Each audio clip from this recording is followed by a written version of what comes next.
Hey, what's up everyone? Welcome to the channel, and we have made it. July 23rd, 2025, day one of Godforge Alpha Wave 1 is completed. And it's time to share my first impressions. So, without further ado, let's get into it.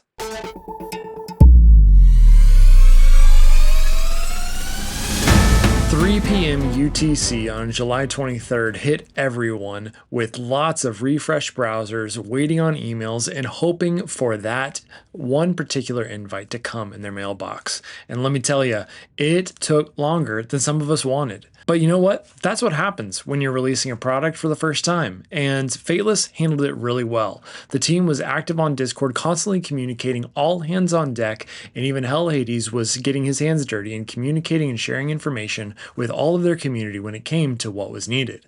Between Androids having issues, iPhones not being able to have access, and all other issues, including launching an old version of the game, they kept their cool and got us what we needed as quickly as they could. And let me tell you, it was great to be able to be part of a community that was understanding and wasn't raging in the Discord.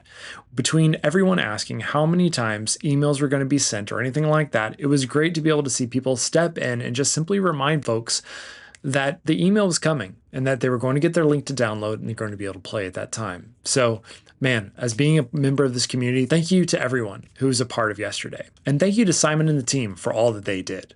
But when it comes to the game, what are my thoughts? Well, I shared a little bit with the stream yesterday on my own personal thoughts about what we were experiencing, but as many of you know, I also really struggled to maintain stream quality, which led to me cutting short. Thank you to everyone who showed up, and I hope to be able to bring you something later on, but what I realized is that my computer's RAM just wasn't quite adequate to be able to manage the stream and everything else that was running with how much Godforge is needing, with it being not the final version. And so we'll see if I'll be able to do anything in these alpha waves when it comes to live streams, but more on that. So stay tuned. In terms of the game itself, man, I've said it once and I'll say it again. I love the Sanctum. I love the style, the colors, the artwork. Now, granted, this is just a picture right here. And I think that when it comes to launch, there's going to be actual animations and movement on this screen. Because even if you just look here at the Godforge, this is just one simple still image. And surely there's going to be a glowing effect. There's going to be like motion in these pictures. But even still, just conceptually what we're seeing, the contrast of the blue in the orange, the warmth and the cold, it just really is beautiful. And it harkens back to the old-timey MMO, World of Warcraft, just feelings of home, I think, for a lot of us. And I think that's also where it breaks down, right? A lot of us who played games back when, we are an older generation. I mean, I'm in my early 30s, and so I wouldn't consider myself old, or nor would I consider any of us really old, but we aren't, Gen Z necessarily. We're not teenagers. And so we look at this and we have memories of childhood, we have memories of growing up, whereas other people who might be more along other mainstream styles and whatnot may see this and not necessarily agree. And I think there might be a lot of pushback when it comes to this game, and people that are outside of our niche, our mentality, seeing this kind of content. And also it just generally comes down to the fact that we've been following Hell Hades and his team for years, and that has an impact, right? That gives us that connection to them, that regardless of what we're experiencing in the alpha, we still really enjoy it. So generally my impressions are warm, right? When it comes to opening for the first time and seeing it, I'll have a video kind of talking about the whole intro video as well coming up in the future. So stay tuned for that. I don't want to talk too much about that here, but I think there is some complexity here, and when it comes to my impressions, that's something I do want to mention. The Wayland Smithy, the Anvil of Creation, and the Heroes page, necessarily navigating exactly where we need to go and what we need to do. I had heard Simon kind of talk about some of the changes that had happened between Friends and Family and now, and so I kind of knew where to go when it came to imprints and things like that between the Wayland Smithy and looking at imprints here and being able, being able to select these and how to create them, and instead knowing I need to go to the Anvil of Creation where I can extract it from people and extract here and then move over to the smith to be able to do that. And that's just some complexity that isn't very straightforward. And I think with the alpha, there's very little tutorial. There's very little information as to how you progress, and you just kind of have to click around and figure some things out. And for me, you know, you might find this silly, but the hardest thing for me was actually understanding where to ascend heroes. I had completely forgotten that this was actually a part of the game momentarily. And while I was watching Simon's stream, I saw him get this currency. I was like, wait, I know I've been getting that. Where do I use that? And I saw that his Ramses was ascended. And finally, he just happened to go to the screen where there was ascended. I was like, oh, there it is.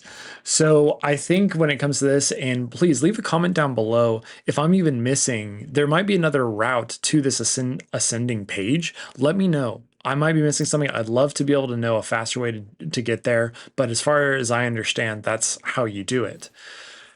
All in all, though, aside from kind of the knowledge gap between the veterans and newbies in the genre, I think, though, that it's still very smooth. Like, as you can see, even as you're clicking, it feels clean. Y'all have been going through here and everything is really nice and just is smooth as you even move up the sliders and everything like that. I do wish that when it came to, you know, leveling heroes, that there was a little bit more simplicity here. I haven't spent a whole lot of time on it, but I'm not quite sure if they have the auto up yet. I went into these settings. I thought that perhaps there was some kind of autofill settings here. Even trying here and applying, but yeah, I don't see anything going here. So again, this is alpha, so it's not really fully working, it looks like, and that's totally okay. Like, that's fine, right? Like, we understand that it's not going to be everything here.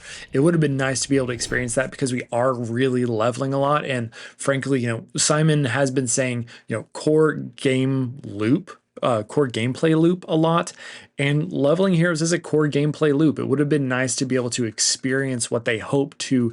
Oh man.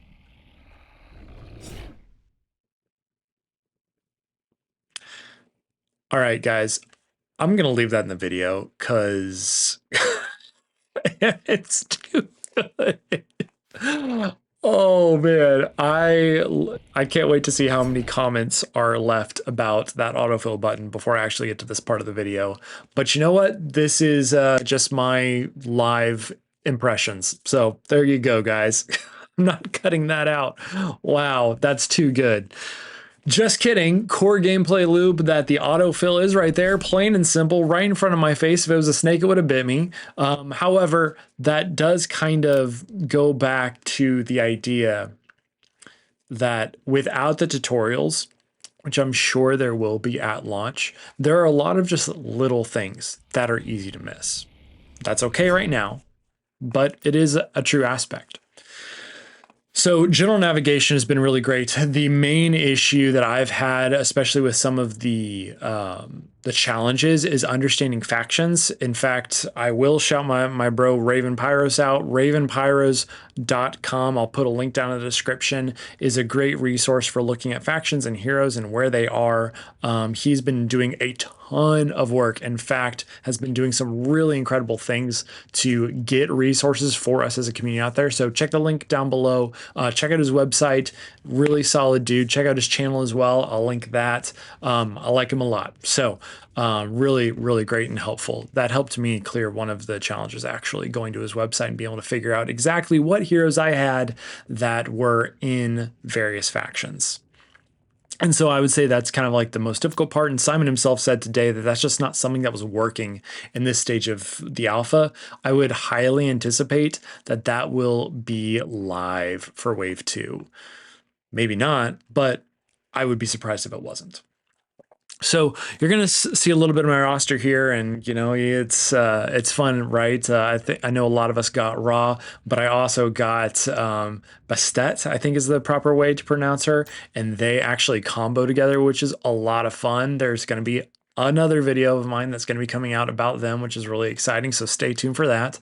But you know, this video has dragged on, so I want to make sure and progress and y'all can actually see some content and everything like that I'll just go ahead and go through here. It has been just a great experience, I think. And even just going through here and being able to click through and make changes and move things around has been really great. Simon has almost even apologized for the autoplay and how it functions, but let's be honest, for Alpha Wave 1 to be able to even have this, and we aren't just having to go in and sit here and wait for the turns to go, I think that's a huge win. And so, sure, it's simple. It's not anything crazy or spectacular, but that means that we can anticipate something even better for launch, which in my mind is a great thing. And so I'm happy to have this. I can walk away knowing that my energy is going to be being used, or I'm going to be leveling up heroes or anything like that. And that's just great to know. And so, yeah, when it comes to combat, though, you can see here, I kind of align myself with what Simon has been saying in that, a lot of players are using this top version. I wanted to originally Here we go. I wanted to originally go to the 3/4 because I am a raid player. That's really what jives with my my history and what I'm used to. But I really felt like a lot of the cameras still, even here, moved around a lot. And you can really see that when you get to Fafnir on level 30. Let me cut right over there and just kind of show you exactly what I mean. All right, so here we are. Here's Fafnir on level 30. This isn't going to be too hard of a fight at this point, but right now I currently have the top view. And you can tell even from the top view, because of Fafnir's size and how close the heroes are to him, that even the camera has been moved down compared to the normal top view. And frankly, even watching this on my computer screen, which is over a foot away from my face, it just feels a bit much. And you can even see here, I'm having one-time speed just so y'all can experience it normally. Like even here, there just seems to be a lot of movement. He seems to be taking up too much of the screen. And, I will pause here and mention one thing. I really hope that they spend a lot of time on Fafnir and really like increasing his quality and everything like that. I get a ton of early World of Warcraft vibes from his design. So let's move though to the default view. What's the kind of like cinematic view that they created, and I'm gonna warn you, it kind of hurts my eyes to watch. See all of this movement as they go, and true, some of it is the heroes as well, but just it's going so fast at 2x speed. There's so many camera angles, so many things changing. It just kind of hurts to watch, and they know about this. They've talked about this. There are going to be changes around this, but I definitely just want to make sure and communicate that in a video to the community, and to give you guys the opportunity to also comment down below. Do you agree with this? How has the camera angle really affected you? Has it stood out to you at all? Do you think anything similar to what I've been saying, or do you disagree? And so those are really a lot of my impressions. And generally speaking, the game is really smooth for being an Alpha Wave 1. There are its bugs, there are its issues, and that's okay. We know that. All in all, they're providing us a lot of things in the game to make it fun. It does get challenging. I almost hit a wall at 60. I will be releasing a video on the Guardian as well, and so be on the lookout for that.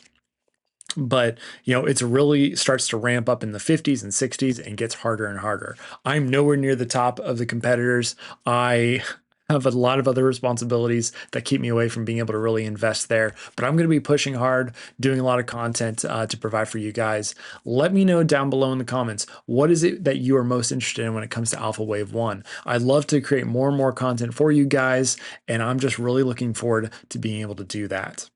And that's it, guys. Wave 1 is in progress. Make sure and like and subscribe, and I'll see you in the next one.